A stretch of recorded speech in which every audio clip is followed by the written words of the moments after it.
Alright, how you doing today? This is a 22 Court of Stars that I did earlier, and you know what, I just want to just go through the key, talk about it,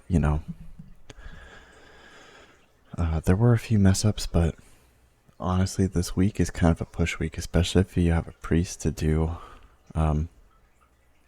Mass Dispel on the bursting. So I'm going to try and talk about rotation, big picture stuff,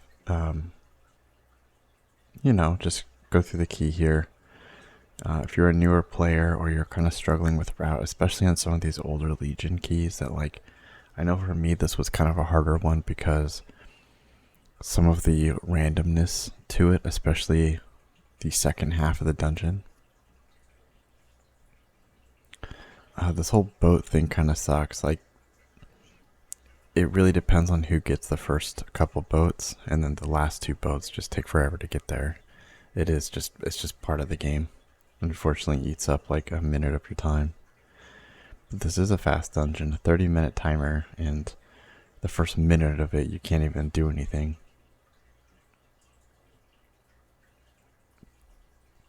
Alright, so I do have a whetstone now, which, if you didn't know, for blood decays, if you're running the bloodshot talent, which means whenever you have a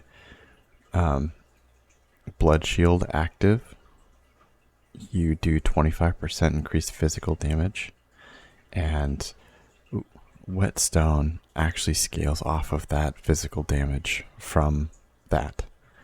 So whetstone ends up being like 10% of my overall damage. So we like to do this dox pull first with all our cooldowns. I like to do just the slappy hands, try and get everything together. So there's a few things here. I'm going to Death Strike, and then I'm going to also Whetstone. Okay. The guards will do Quelling Strikes, and you can step out of the way, or you can grip Interrupt, or you can Blinding Sleet, Asphyxiate, whatever, and then your team can also do things to interrupt it. So you can either sidestep these Quelling Strikes, or you can just grip and interrupt them. As DK, we have 2 grips, so really they shouldn't be much of a danger to you. Just make sure you're facing them away from your team just in case. The trees in here are awful. You just gotta live with that. So I play with Rune Tap, and a lot of the times we are the most scared at the beginning of a pull. So I usually Rune Tap pretty often in the beginning of a pull. If I still have a lot of Bone Shield stacks rolling and I have a lot of runic power recycled from the last pull, I might not Rune Tap, but it's very often at the beginning of a pull I Rune Tap.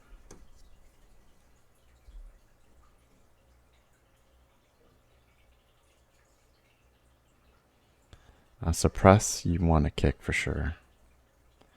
Suppress will do a lot of damage to somebody. Alright, so I'm chaining this in. I waited until he did his charge smash. See, I pop Purg there. We had an issue there with storming. But when the charge smash goes off is when I'll usually worry about that. Suppress went off. So charge smash, again, just be careful. If charge smash goes off and you move, you don't want to push it onto your team. If you're on a pug or something like that, you just don't want it to be on your team.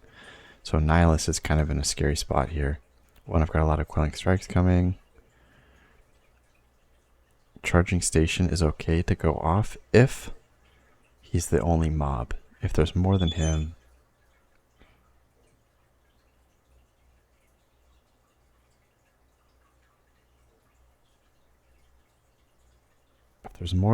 then it's bad. But if it's just him, it's okay. Alright. So I don't like to pull this right room, especially on fortified weeks, because those sabers do a lot of damage. So here I'm going to grab all this. I'm going to grip this guy over we have a second blood DK with us, or not blood DK, just DK, so we should be fine on grips and like ways to lock it down. So I always try and double up this part.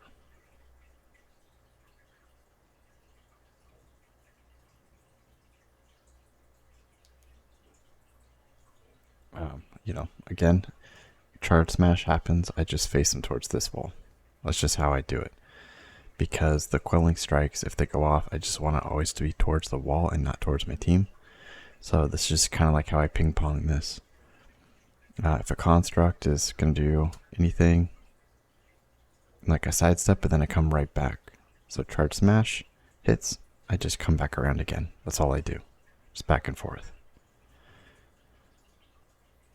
Some quelling strikes about to happen. I think I'm going to just eat those ones. Yeah, I did. I think I rune tapped and IBF'd. Because it is a tyrannical week, so I wasn't too worried. Yeah. So, I normally pull this top right mob, like this top right pack with the boss. But because the patrol was so weird, I'm going to grab him now. And just while we're waiting for the boss to come around, instead of like wasting that time, let's just get these started now. The only thing bad here is the quelling strikes. Pull this stuff off of the rug, because these worms, when they die, they drop a swirly. That's AoE damage. It will not show up on the rug. These rugs right here, it'll be hidden. So don't fight those on the rug. You'll have DPS just die. So the big thing here is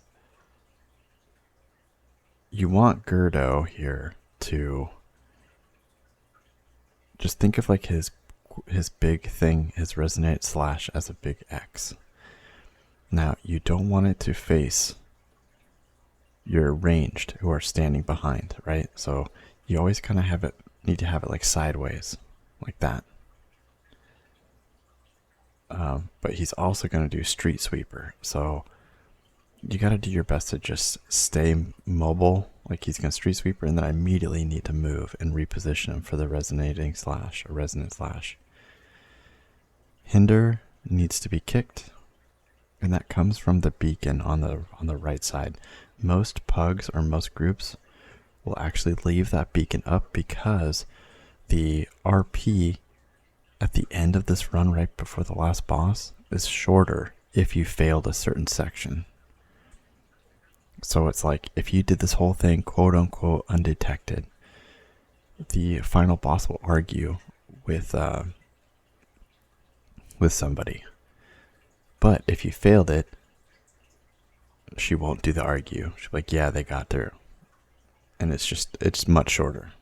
So usually people leave that top one just for the failed mechanic where all it does is just spawn one ad, and all you have to do is just make sure he's kicked. That's it. So again, I'm just trying my best to make sure resonant slash is not facing my ranged, and then looking out for street sweeper.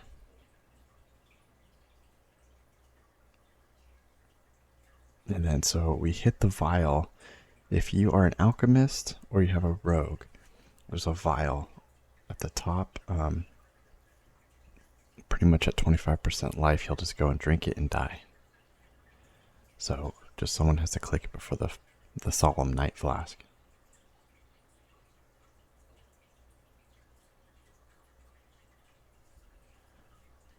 I mess up here. I thought we were fine, but I hit that sentry, unfortunately, and the construct. We did not want this construct at all. I don't know. I was just holding W. I thought I could just skate by, but I couldn't. So now we gotta fight this stuff, which is not great. And I'm really trying to make sure I don't pull that right room over there.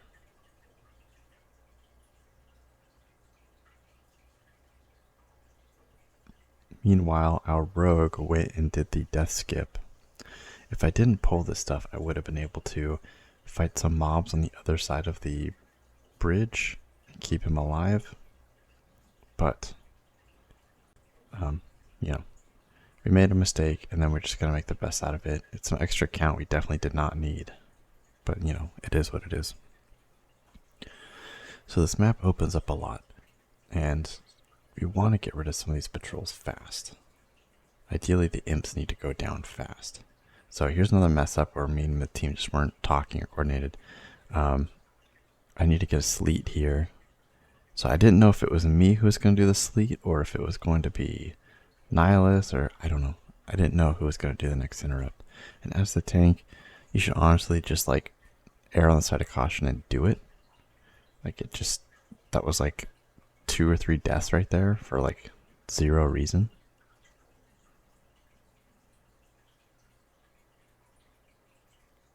Alright, so this Searing Glare needs to be kicked all the time. And then when he does Ice Storm, you can grip and interrupt it. It's a channeled ability. And then the next thing you have to worry about is that Mistress. Her Shadow Slash, I think it's called. Yeah, that is big damage on you. So you can move out of it. Like you can get away from it if it's going to happen. Oh crap, okay, yeah, I changed it to be over here.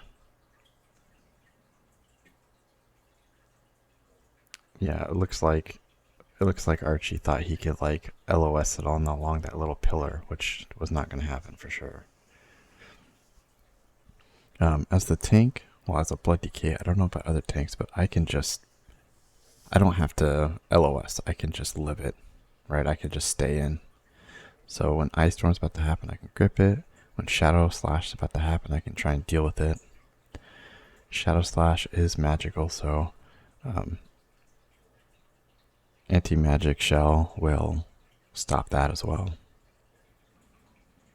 But a grip interrupt is perfect for that. So I'm going to take a big one right there. That was Shadow Slash.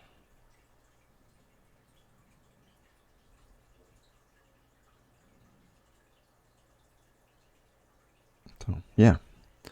On a Tyrannical week, it's very easy to chain with the Enforcers. So we have Bizarre Goods at the back. So that means Nezo can use it. I gotta deal with Amakutcha. So we're going to kill her, then we're going to do the Bizarre Goods, and then go to the other side. Now, after you kill an Enforcer, it'll spawn one of these mini bosses. You have to be careful because once you kill this mini boss, an Enforcer could spawn like right on top of you. It can spawn in any of its 4 locations. So you do have to be careful of that. So we're kind of thinking, we'll kill this mini boss, which normally I actually like to chain. There's just nothing left here I want. But I like to chain with her. Alright, so we kill her. We're going to see where the Enforcer spawns, make sure it's not on top of us. And if it isn't, we're going to grab those Bizarre Goods, which is going to bring another mini boss down.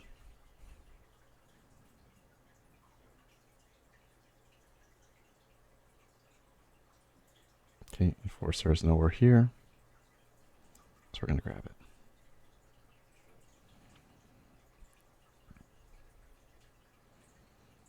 This guy needs to be kicked every time. He's big magic damage.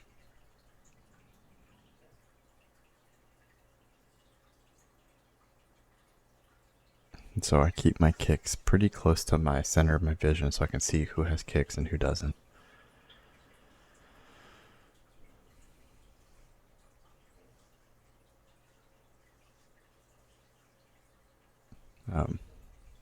If you get Impending Doom, you can AMS for this. If other people have it, you can AMZ for them to help with some of that damage.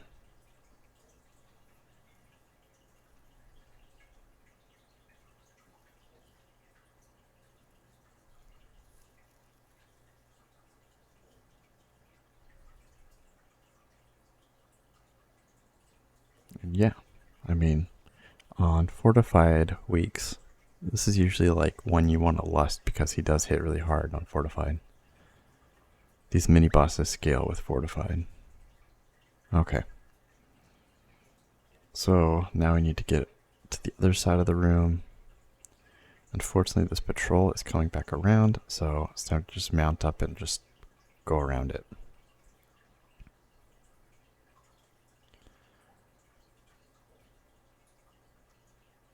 Alright. So we're going to deal with these guys now. Get a Death Strike in there. Actually, I don't even think I used my trinket there. I should have. I guess I just knew we were going to blow it up. So, we really need to get to the boss fast. So, doing this is not amazing. Like, it's not horrible, but honestly, we got to deal with that enforcer soon. Just for less timings. So what I'm going to do is I'm actually going to pull all of that together as soon as this chick dies. So again, I-beam or searing glare needs to be kicked.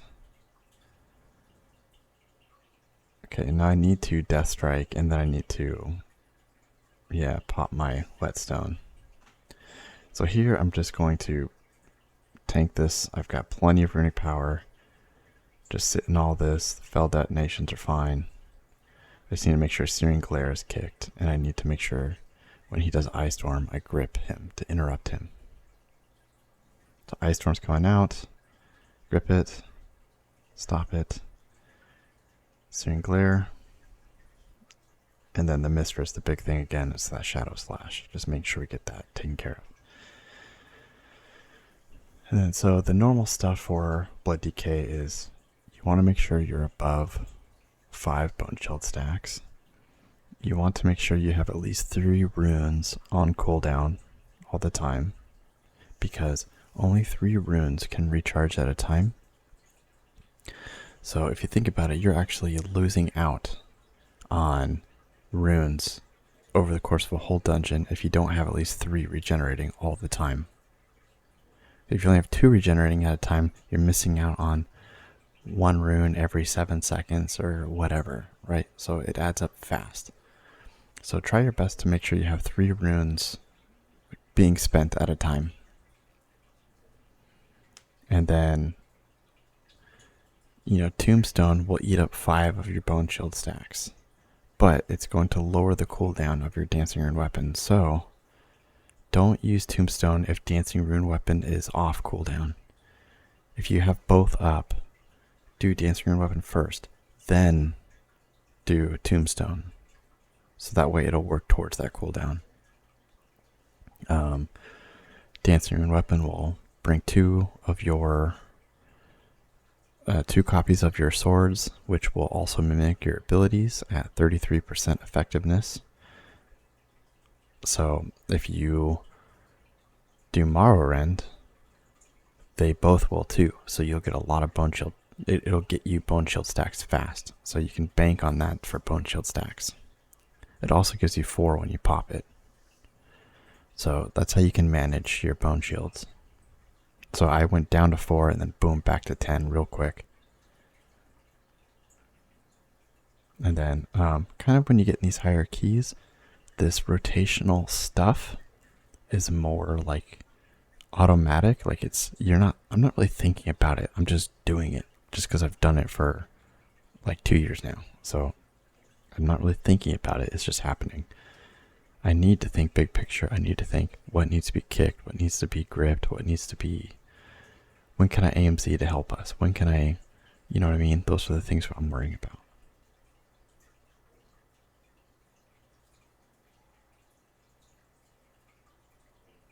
One second, sorry, my wife keeps texting me.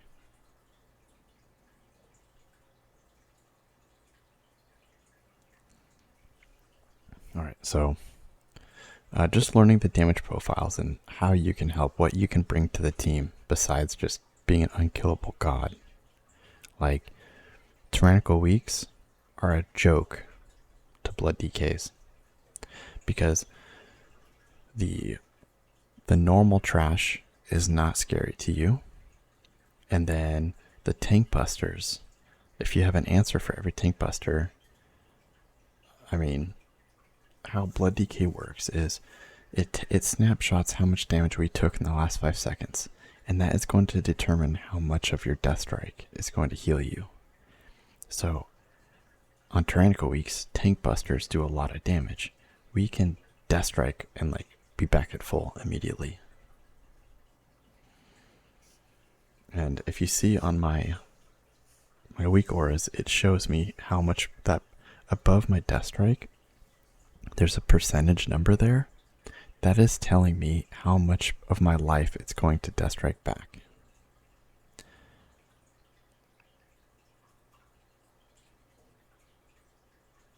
And so, yeah, just making sure you use your cooldowns. So, like if you look, I spent Fortitude is on cooldown, Lichborn is on cooldown, you know, the shell, you know, AMS, AMZ, like you gotta use everything. They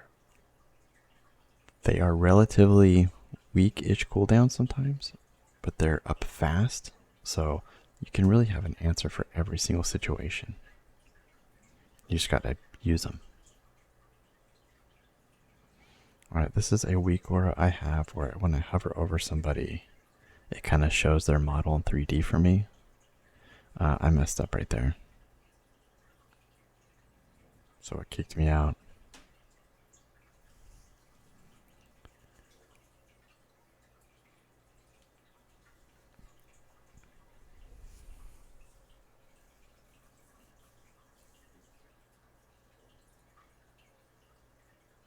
Alright, so they are finishing it now. And then another mistake I make here, I'm kind of looking at my map to see where everybody's going because I wasn't there for it.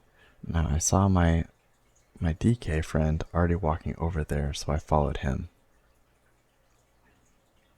Now I think I was even like not even looking at my monitor. I just saw somebody else go there, so I went too. So I see him there, I'm like, oh cool. But if you look at the mini map, they went the other way, so I gotta run back fast.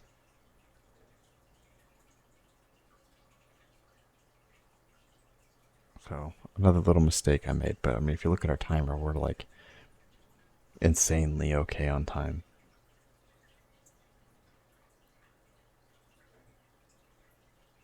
You know, if you look at our overall damage, everyone's numbers are pretty good. Okay, so this guy, his vampiric claws, how that works. If you remember this from Shadowlands Season 4,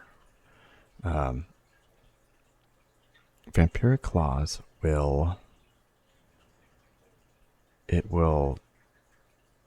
do shadow damage to you, and whatever damage it does to you will heal him. So AMS will negate all of that shadow damage and he will not heal. So you can AMS like every other one, or maybe one every two.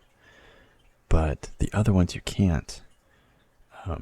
Icebound Fortitude, Rune Tap, AMZ, Lichborn, all of those will lower the amount he heals. So any kind of damage mitigation will stop. So however much damage he does to you, it's gonna heal him. So AMS will stop all of it, which is your best. But then, you know, just make sure you put a cooldown for every single one so he dies faster. You gotta pick up his keys to open the door. And we just, usually the tank does it so everybody else can run.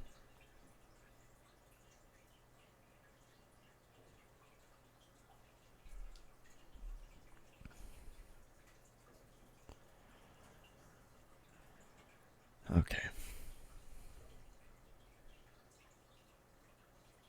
So this boss, usually somebody baits his charges. He has a couple abilities. But the big one, this is mostly on the ranged DPS to take care of. Either a DPS or a healer. And he's just gonna every now and then charge to somebody and put a copy of himself over there. Then he'll do Piercing Gale, which you can't stand in the line. So he does another Blade Surge, he goes in, does it. After 2, he usually does Slicing Maelstrom. Now Slicing Maelstrom will, his clones will duplicate the Slicing Maelstrom. So whoever is baiting it cannot just stand in it when the Slicing Maelstrom's happening. So it's pretty much after every 2 he does it.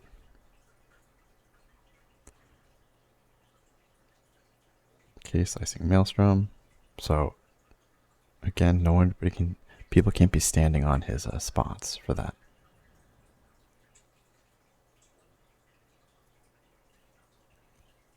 And then these lines that come out are solely based on wherever his little copies are. And he puts out these area denials, which will stun you for like 3 seconds if you step on one. But we can AMS and just walk over them to get rid of them. So the baiting isn't going as we would hope. So I'm kind of just moving out of the way a bit. Like I said, after 2 baits, he does his Slicing Maelstrom. So he does Blade Surge, and then he kind of walks over to you a bit and then stops for it.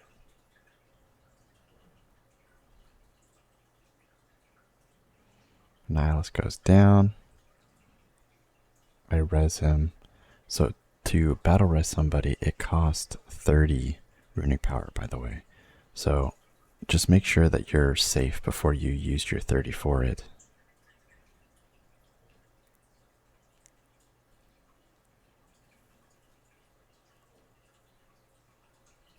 And by the way, Slicing Maelstrom is physical damage, so AMZ won't help here, and AMS won't help here. So as a blood DK, we're just using our AMS to get rid of these area denial swirls. So I see I got it in like 2 seconds. So when Slicing Maelstrom goes out and he's stationary, that's when I usually run and try and grab the ones close to us. So there's a lot of stuff stuck there, and these lines are going everywhere. So I'm thinking I want to move towards the middle again.